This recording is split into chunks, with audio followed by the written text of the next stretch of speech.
Avez-vous déjà ressenti que certaines photos anciennes semblent cacher plus de douleur que de sourire? En 1934, dans un jardin bourgeois de Lyon, un mariage a été célébré sous les apparences parfaites d'une famille respectable. Mais ce jour-là, quelque chose s'est produit à l'arrière-plan. Un regard, presque invisible, mais chargé d'une vérité que personne n'a voulu reconnaître. Car 30 ans plus tard, cette même photo allait révéler un secret que la ville avait préféré oublier. Qu'est-ce que cette jeune femme cherchait à dire en fixant ainsi le marié? Et pourquoi son visage, relégué dans un coin du cadre, allait-il bouleverser une vie entière lorsqu'on le redécouvrirait des décennies après? Restez avec moi. Je vais vous raconter cette histoire dramatisada, inspirée de réalités que nos familles auraient pu vivre. Avant de commencer, abonnez-vous au canal, laissez votre like et dites-moi de quelle ville vous nous regardez. Ça m'aide énormément à faire ces vidéos atteindre plus de personnes.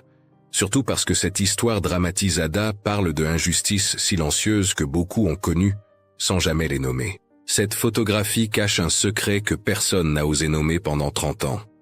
Regardez-la attentivement. Lyon, 1934. Un jardin bourgeois baigné de lumière printanière.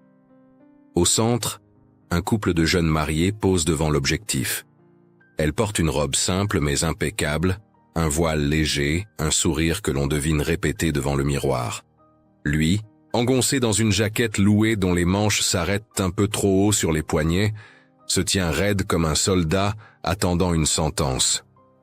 Autour d'eux, les familles alignées en rang serré composent un tableau de respectabilité parfaite.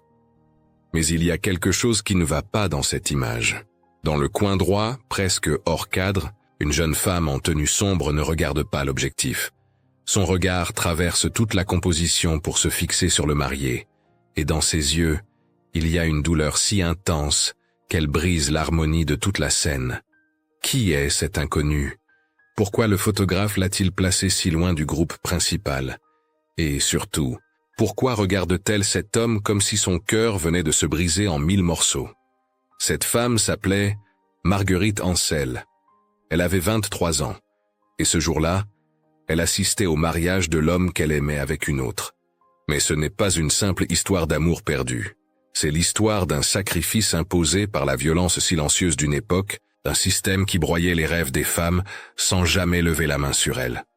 C'est l'histoire d'une injustice qui a mis 3 décennies à être nommée. Pour comprendre ce regard, il faut remonter 6 mois avant cette photographie. 6 mois avant que Marguerite ne soit condamnée à l'ombre. À cette époque, la crise économique née du krach de 1929 frappait encore durement la France. Les usines textiles de Lyon, autrefois florissantes, tournaient au ralenti. Les familles bourgeoises qui avaient bâti leur fortune sur la soie et le coton voyaient leurs revenus fondre comme neige au soleil. Mais elles continuaient de recevoir, de marier leurs enfants avec faste, de maintenir les apparences coûte que coûte. Car dans cette société, perdre la face était pire que perdre de l'argent. La famille Duret appartenait à ce monde. Émile Duret, industriel du textile, possédait une fabrique qui employait encore une centaine d'ouvriers, mais les commandes se raréfiaient. Sa fille unique, Claire, venait d'avoir 22 ans. Elle était jolie, cultivée, passait ses après-midi à lire des romans empruntés discrètement à la bibliothèque paroissiale. Mais elle n'avait jamais appris à dire non à son père. Dans les familles comme la sienne, les filles n'apprenaient pas cela.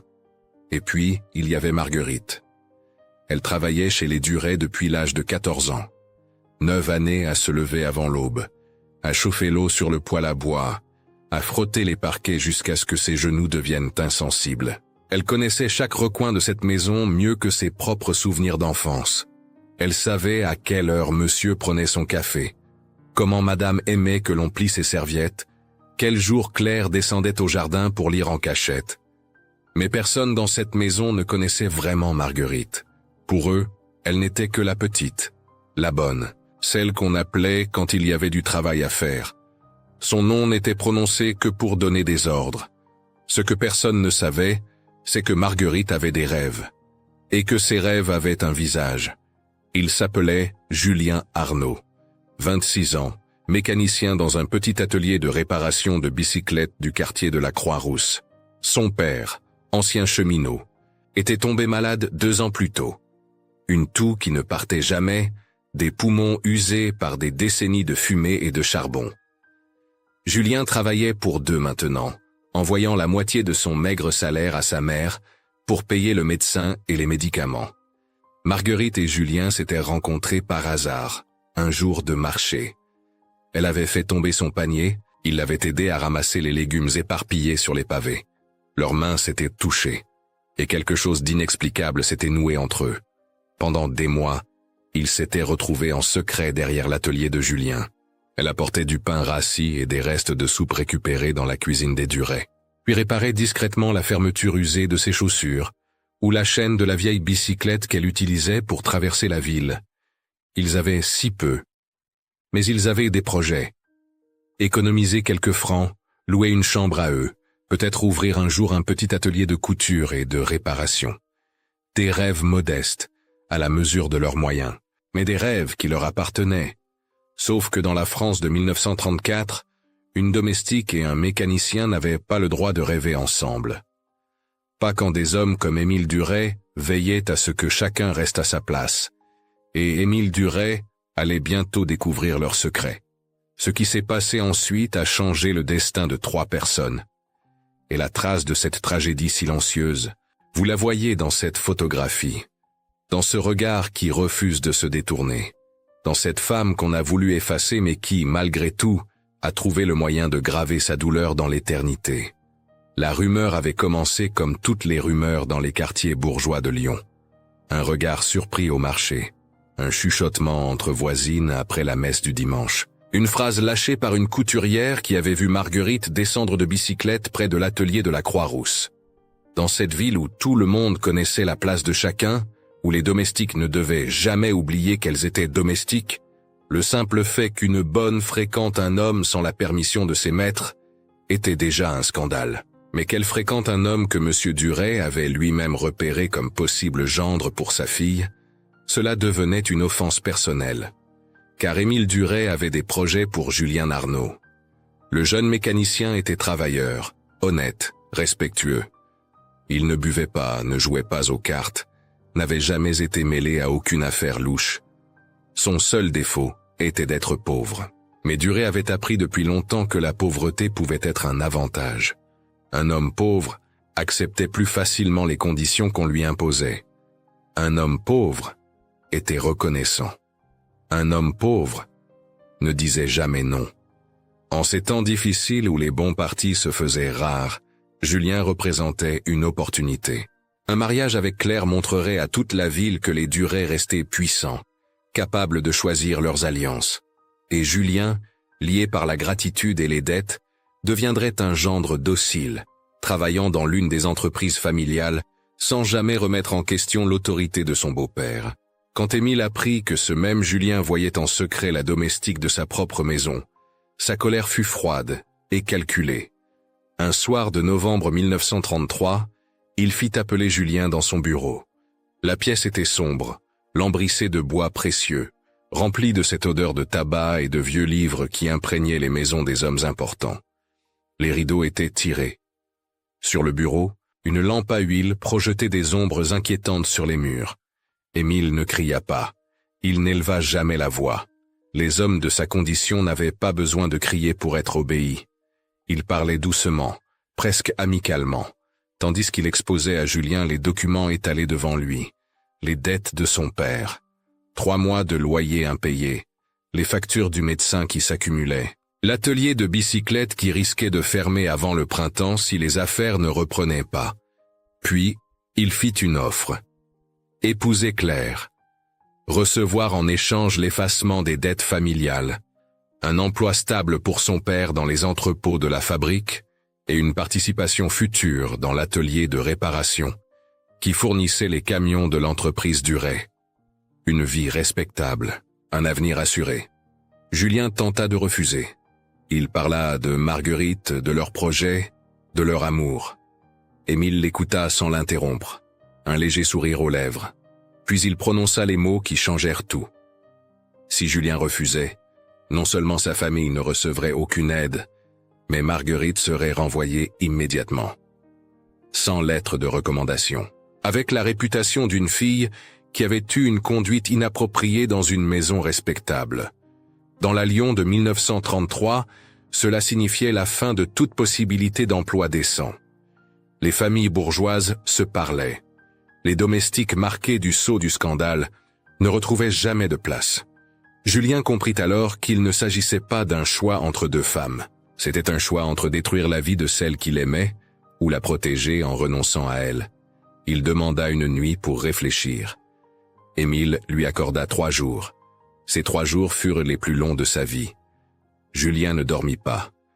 Il marchait dans les rues de Lyon la nuit, passant devant l'atelier fermé, devant la maison des Duret, où Marguerite dormait sans savoir que leur avenir se jouait dans l'ombre. Il pensa à fuir avec elle, à partir pour Paris ou Marseille, à recommencer ailleurs. Mais avec quel argent? Son père avait besoin de soins. Sa mère ne survivrait pas à un déracinement. Et Marguerite, que deviendrait-elle si elle perdait sa place à cause de lui? Le 3e jour, Julien retourna voir Émile Duret, et il accepta. Une semaine plus tard, il retrouva Marguerite dans une ruelle près de la gare. Il ne lui expliqua pas la vérité. Comment aurait-il pu? Elle aurait refusé ce sacrifice. Elle aurait voulu se battre, et Émile aurait mis sa menace à exécution. Alors Julien mentit. Il dit qu'il avait réfléchi, que leur relation était impossible, que la société ne les accepterait jamais, qu'il valait mieux pour chacun de suivre son propre chemin. Marguerite le regarda sans comprendre. Quelques jours plus tôt, ils parlaient encore de leur petit atelier, de leur chambre à eux, de l'avenir. Et maintenant, cet homme qu'elle aimait lui disait qu'elle n'était pas suffisante, qu'elle ne l'avait jamais été. Elle ne pleura pas devant lui. Elle avait appris depuis longtemps à ne pas montrer ses larmes. Elle hocha simplement la tête, tourna les talons, et rentra à la maison des Duret pour continuer à servir comme si rien ne s'était passé. Mais quelque chose s'était brisé en elle ce soir-là. Une confiance qu'elle ne retrouverait pas avant très longtemps. Les semaines suivantes furent un supplice silencieux. Marguerite apprit par les conversations des domestiques que mademoiselle Claire allait se marier avec un certain Julien Arnaud, un mécanicien. Elle entendit madame Duret se plaindre que le futur gendre n'était pas assez riche, pas assez distingué. Elle entendit monsieur répondre que les temps étaient durs et qu'il fallait savoir saisir les opportunités. Et Marguerite comprit. Elle comprit que Julien ne l'avait pas quittée parce qu'elle n'était pas suffisante. Il l'avait quittée parce que quelqu'un avait décidé qu'une domestique ne méritait pas d'être aimée. Elle comprit que dans ce monde, les gens comme elle n'avaient pas le droit d'avoir des rêves. Elle comprit que sa vie ne lui appartenait pas, mais elle ne pouvait pas partir. Pas encore. Elle n'avait nulle part où aller, pas d'économie, pas de famille capable de l'accueillir. Alors elle resta, et on lui confia la tâche la plus cruelle qu'on puisse imaginer. Coudre l'ourlet de la robe de mariée de Claire.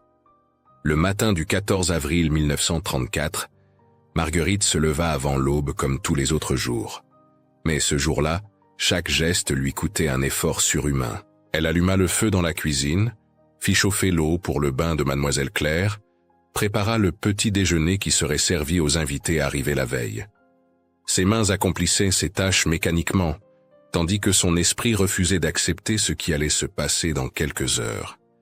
La maison des Duret bourdonnait d'activité. Des livreurs apportèrent des fleurs, des pâtisseries, des bouteilles de champagne. Les domestiques supplémentaires engagés pour l'occasion couraient dans tous les sens. Madame Duret donnait des ordres d'une voix stridente, vérifiant chaque détail, terrorisée à l'idée qu'un imprévu vienne ternir cette journée parfaite. Marguerite traversait ce chaos comme un fantôme. Personne ne la regardait vraiment. Personne ne remarquait les cernes sous ses yeux, la pâleur de son visage, le tremblement léger de ses mains quand elle posait les assiettes sur la table. À 10 heures, on l'appela dans la chambre de Claire.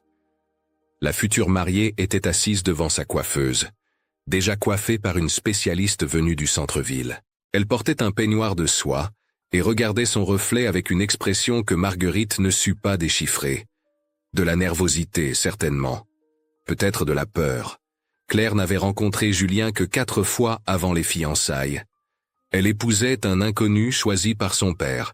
Madame Duret tendit la robe de mariée à Marguerite. Il restait quelques ajustements à faire, des épingles à retirer. Un dernier coup de fer a repassé sur le voile. Marguerite prit le vêtement dans ses bras, sentant le poids du tissu contre sa poitrine. Cette robe qu'elle avait elle-même cousue pendant des semaines. Cette robe qui allait unir l'homme qu'elle aimait à une autre femme. Elle s'agenouilla aux pieds de Claire pour vérifier l'ourlet. À cette distance, elle pouvait sentir le parfum délicat de la jeune fille, voir le tremblement de ses mains gantées de dentelle. Claire aussi avait peur. Claire aussi était prisonnière de ce système qui décidait pour elle de son avenir.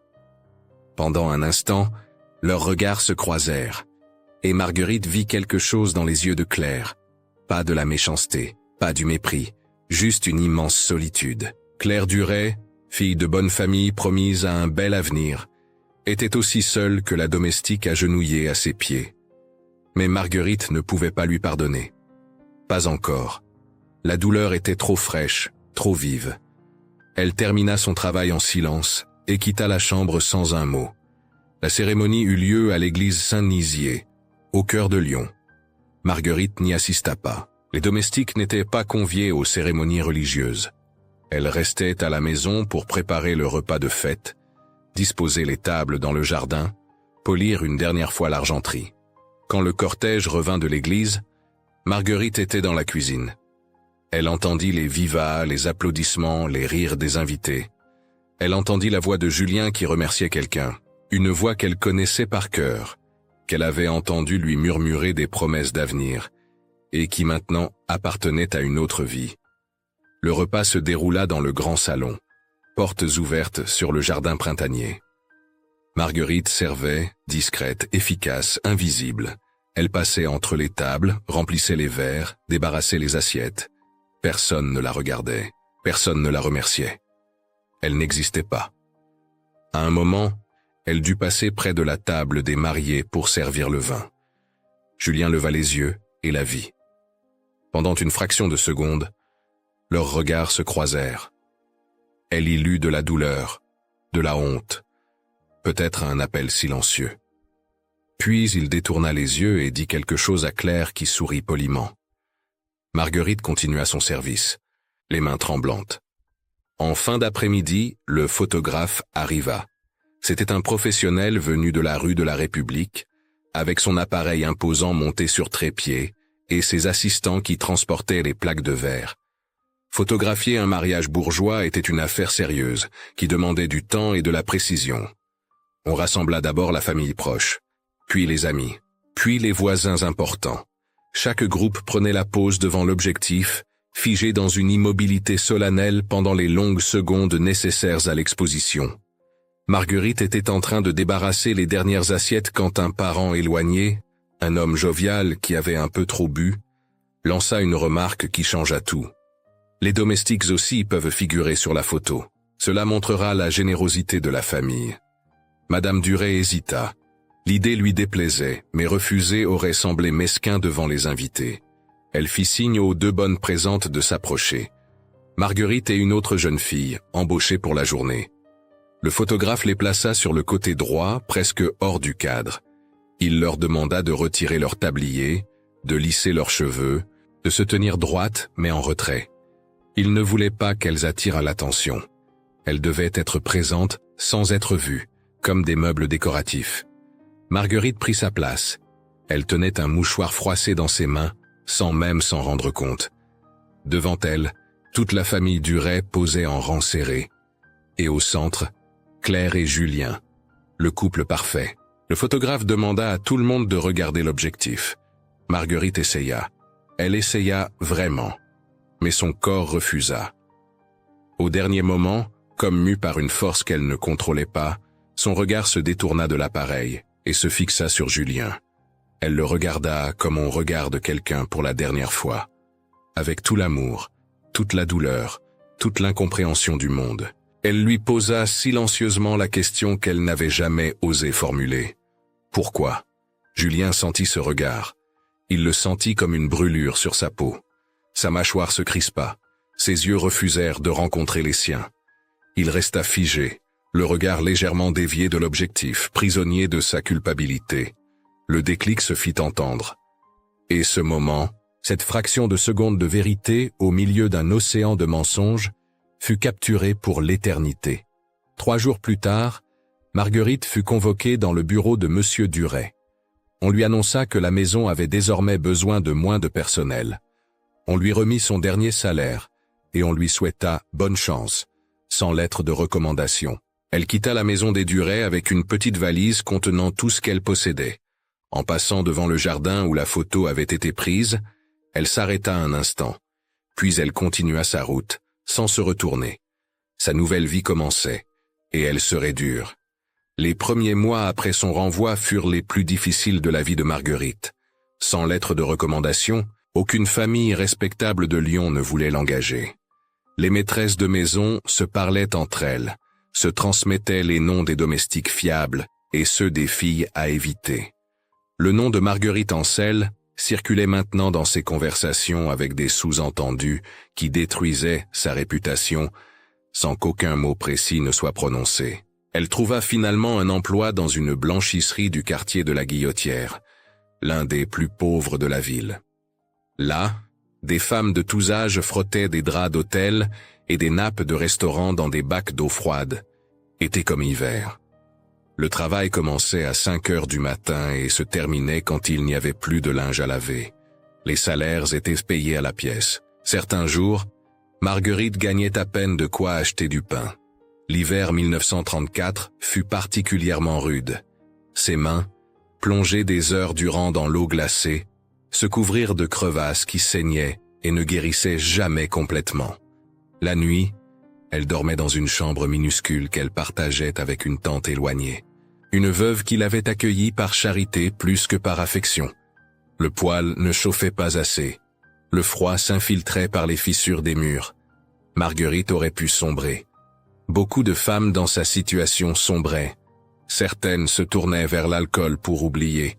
D'autres acceptaient des arrangements avec des hommes qui profitaient de leur détresse. D'autres encore se laissaient simplement mourir, vaincus par l'injustice d'un monde qui ne leur avait jamais rien donné. Mais Marguerite avait quelque chose que ce monde n'avait pas réussi à lui prendre. Une colère froide, tenace, qui la maintenait debout quand tout lui disait de s'allonger et d'abandonner. Cette colère la sauva, mais elle la rendit aussi dure, parfois injuste. Elle parlait sèchement aux femmes plus jeunes qu'elle à la blanchisserie, reprochant leur lenteur ou leur naïveté. Elle refusait les gestes de gentillesse qu'on lui offrait, méfiante, convaincue que personne ne faisait rien sans arrière-pensée. Elle s'était construite une armure, et cette armure la protégeait autant qu'elle l'isolait. Pourtant, malgré tout, des liens se tissaient. Il y avait Henriette, une femme d'une 50aine d'années qui travaillait à la blanchisserie depuis 20 ans. Elle avait perdu son mari dans un accident de chantier et élevait seule ses 3 enfants. Elle ne posait jamais de questions sur le passé de Marguerite, mais elle lui gardait toujours une place près du poêle pendant les pauses, et elle partageait sa soupe quand les fins de mois étaient trop difficiles. Il y avait Lucienne, une jeune fille de 17 ans qui venait d'arriver de la campagne et ne connaissait personne en ville. Marguerite, malgré sa rudesse, lui apprit les ficelles du métier, lui montra comment protéger ses mains avec de la graisse d'oie, lui expliqua quels contremaîtres éviter et lesquels étaient moins durs. Il y avait la solidarité silencieuse des femmes qui souffrent ensemble. Pas de grands discours, pas de promesses éternelles. Juste des gestes simples qui faisaient la différence entre survivre et sombrer. Pendant ce temps, dans la maison des Duret, une autre vie se déroulait. Le mariage de Claire et Julien n'était pas malheureux. Ils n'étaient simplement pas heureux. Ils vivaient côte à côte, respectueux l'un de l'autre, polis, distants. Claire ne sut jamais vraiment pourquoi son mari semblait parfois si loin, pourquoi son regard se perdait dans le vide quand il pensait qu'elle ne l'observait pas. Elle attribuait cela à sa nature réservée, à la difficulté de passer du monde ouvrier au monde bourgeois. En 1936, Claire donna naissance à un fils, un petit garçon prénommé Henri, en l'honneur du grand-père paternel de Julien. Pour la première fois depuis leur mariage, quelque chose ressemblant à de la joie illumina leur foyer. Julien adorait cet enfant. Il passait des heures à le bercer, à lui raconter des histoires, à lui fabriquer de petits jouets en bois. Mais le bonheur ne dura pas. Henri tomba malade à l'âge de 3 ans. Une fièvre qui ne baissait pas, une toux qui empirait de semaine en semaine. Les médecins vinrent, prescrivirent des traitements, secouèrent la tête avec gravité. En ce temps-là, la médecine ne pouvait pas grand-chose contre certaines maladies infantiles. L'enfant mourut un matin de printemps, quelques jours après son 4e anniversaire. Cette perte brisa quelque chose dans le couple. Claire se réfugia dans les œuvres de charité de la paroisse, trouvant dans l'aide aux autres un moyen d'oublier sa propre douleur. Julien se jeta dans le travail avec une intensité presque effrayante, passant des journées entières à l'atelier, rentrant tard le soir, épuisé, silencieux. Ils ne parlèrent plus jamais d'avoir un autre enfant. Les années passèrent. La guerre arriva, puis l'occupation, puis la libération. Lyon traversa ces épreuves comme le reste de la France, avec son lot de souffrances, de courage et de compromission. Marguerite survécut, toujours à la blanchisserie, puis dans une petite coopérative de couturières qui s'était formée après la guerre. Claire survécut aussi, dans sa grande maison devenue trop silencieuse depuis la mort de son père en 1947. En 1958, Julien mourut d'une crise cardiaque. Il avait 50 ans. Il n'avait jamais parlé de Marguerite à quiconque. Il emporta son secret dans la tombe, sans savoir que ce secret finirait un jour par être révélé. Claire se retrouva veuve à 46 ans, seule dans une maison pleine de souvenirs qu'elle ne comprenait pas tous. Elle commença à faire le tri, à ouvrir des tiroirs qui n'avaient pas été touchés depuis des années, à redécouvrir des objets oubliés. C'est ainsi qu'un après-midi de 1962, en rangeant un meuble du bureau de son père, elle tomba sur la photographie de son mariage. Une épreuve un peu jaunie, aux bords écornés, qu'elle n'avait pas regardée depuis des années. Elle l'observa longuement. Et pour la première fois, elle remarqua vraiment la jeune femme dans le coin droit. Cette domestique qu'elle avait à peine connue, qui avait quitté la maison quelques jours après le mariage sans que personne ne lui explique pourquoi. Cette femme qui regardait Julien avec des yeux qui racontaient une histoire que Claire n'avait jamais voulu entendre. La révélation vint d'une voisine, Madame Fournier, une femme de 80 ans qui avait connu la famille Duret depuis toujours. Elle était venue prendre le thé avec Claire, comme elle le faisait parfois depuis que celle-ci vivait seule. En voyant la photographie posée sur la table, elle l'avait prise dans ses mains ridées et avait dit, sans malice, juste comme une observation d'un autre temps, « Celle-là dans le coin, c'était la Marguerite, n'est-ce pas ? On disait qu'elle et votre mari se regardèrent d'une façon qu'on ne voit pas entre une domestique et un monsieur. » Claire sentit le sol se dérober sous ses pieds. Madame Fournier continua, inconsciente du trouble qu'elle provoquait.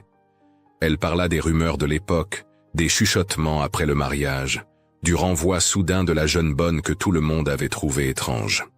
Elle parla de la réputation de Monsieur Duret, un homme qui savait obtenir ce qu'il voulait, qui n'hésitait pas à utiliser son pouvoir pour arranger les situations selon ses désirs.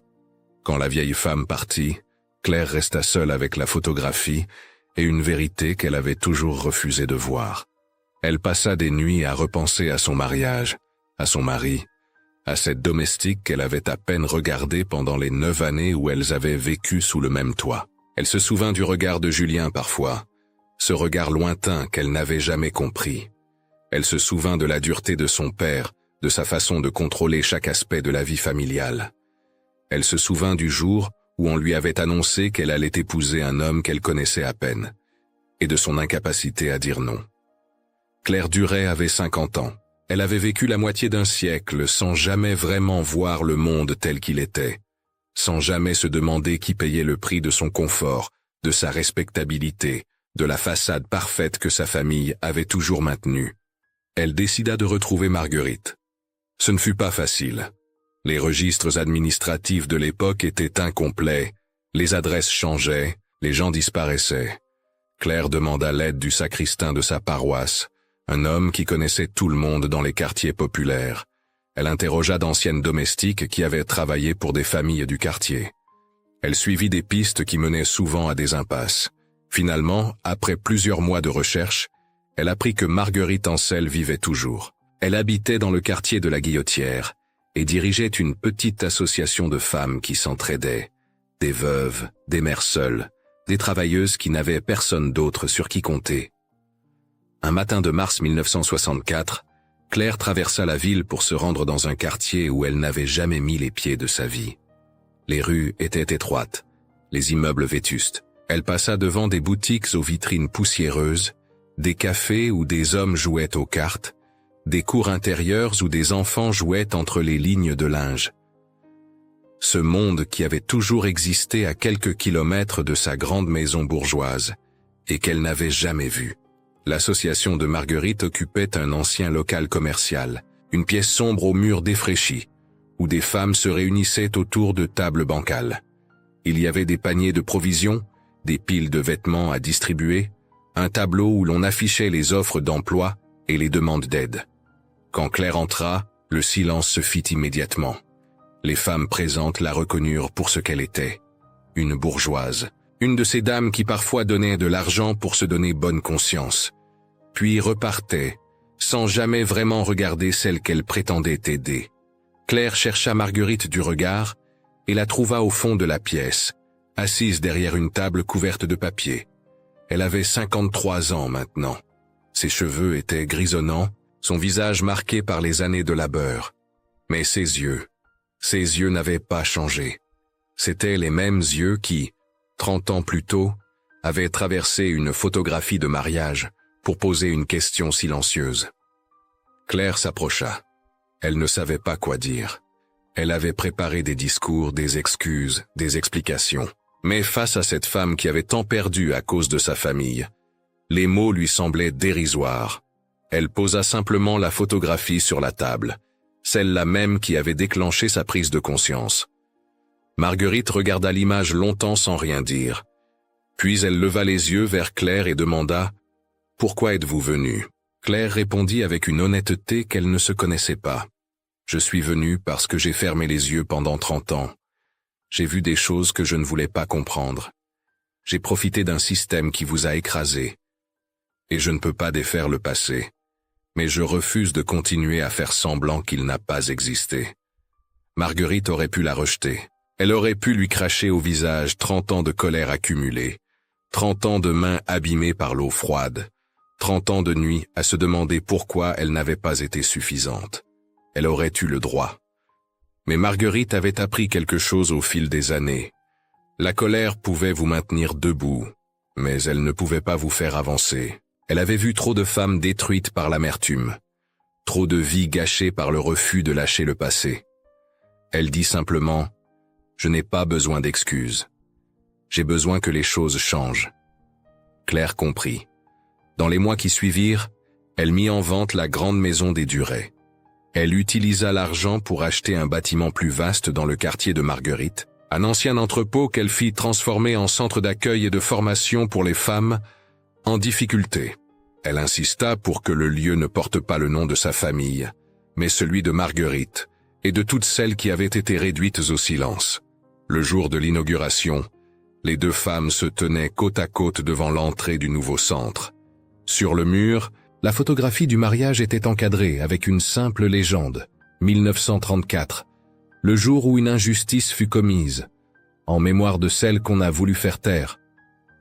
Marguerite ne souriait pas. Elle n'était pas de celles qui sourient facilement. Mais quelque chose dans son regard avait changé, une tension qui s'était relâchée, un poids qui s'était allégé. Claire mourut en 1971, 7 ans après sa première visite dans le quartier de la Guillotière. Elle avait passé ses dernières années à travailler aux côtés de Marguerite, non plus comme bienfaitrice, mais comme égale. Elle avait appris à écouter plutôt qu'à donner, à se remettre en question plutôt qu'à se justifier. Marguerite lui survécut 10 ans. Elle continua à diriger le centre jusqu'à ce que ses forces l'abandonnent, formant une nouvelle génération de femmes à prendre la relève. Elle mourut en 1981, à l'âge de 70 ans, dans une chambre du centre qu'elle avait contribué à créer. Aujourd'hui, la photographie du mariage de 1934 n'est pas dans un musée. Elle n'est pas dans un livre d'histoire.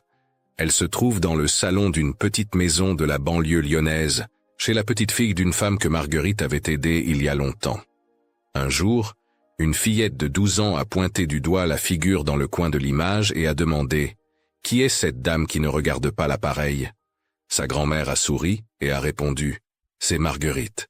C'est elle qui a appris à beaucoup de femmes ici à ne jamais baisser la tête. La fillette a regardé la photographie plus attentivement. Elle a vu le regard de cette femme. Ce regard qui traversait le temps, qui refusait d'être effacé, qui racontait une histoire que personne n'avait voulu entendre pendant si longtemps. Et elle a compris quelque chose d'important. Les photographies ne montrent pas seulement ce que les gens veulent qu'on voie. Parfois, elles capturent ce qu'on essaie de cacher. Et la vérité, même reléguée dans un coin, même presque hors cadre, finit toujours par être vue. Il aura fallu 30 ans pour que quelqu'un regarde vraiment cette image. 30 ans pour qu'on nomme enfin ce qui s'était passé. 30 ans pour qu'une injustice soit reconnue et qu'un premier pas vers la réparation soit fait. Mais c'est peut-être cela, la leçon de cette histoire. Qu'il n'est jamais trop tard pour voir ce qu'on a refusé de regarder. Qu'il n'est jamais trop tard pour tendre la main à ceux qu'on a laissés dans l'ombre. Qu'il n'est jamais trop tard pour transformer un lieu de silence en espace de parole. Car les femmes comme Marguerite, celles qu'on pousse dans les coins des photographies et de la vie, celles dont on efface les noms et les histoires, ces femmes-là ont toujours existé. Et elles existent encore. La vraie question n'est pas de savoir si elles sont là. La vraie question est de savoir si nous sommes prêts à les voir.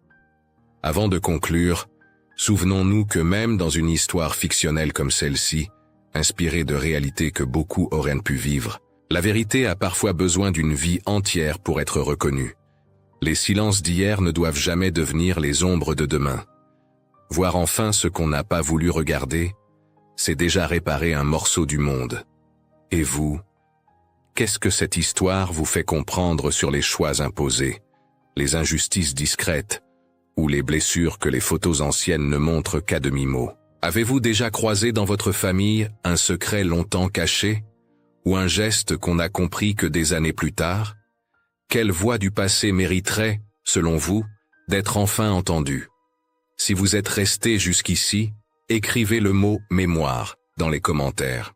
C'est notre façon de savoir que vous avez suivi cette histoire jusqu'à sa dernière page. Dites-nous aussi de quelle ville vous nous regardez. Et si vous le souhaitez, partagez une histoire de vos grands-parents ou de vos arrière-grands-parents. Un souvenir d'un autre temps, une photo effacée, un murmure de famille. Parfois, ce sont ces récits qui inspirent les prochaines vidéos de ce canal. Merci d'avance pour votre confiance et votre sensibilité. N'oubliez pas de vous abonner, de liker la vidéo, d'activer la cloche pour ne rien manquer, et de partager autour de vous si cette histoire vous a touché. Et surtout, cliquez sur la carte de fin pour découvrir la prochaine enquête humaine que nous avons préparée pour vous.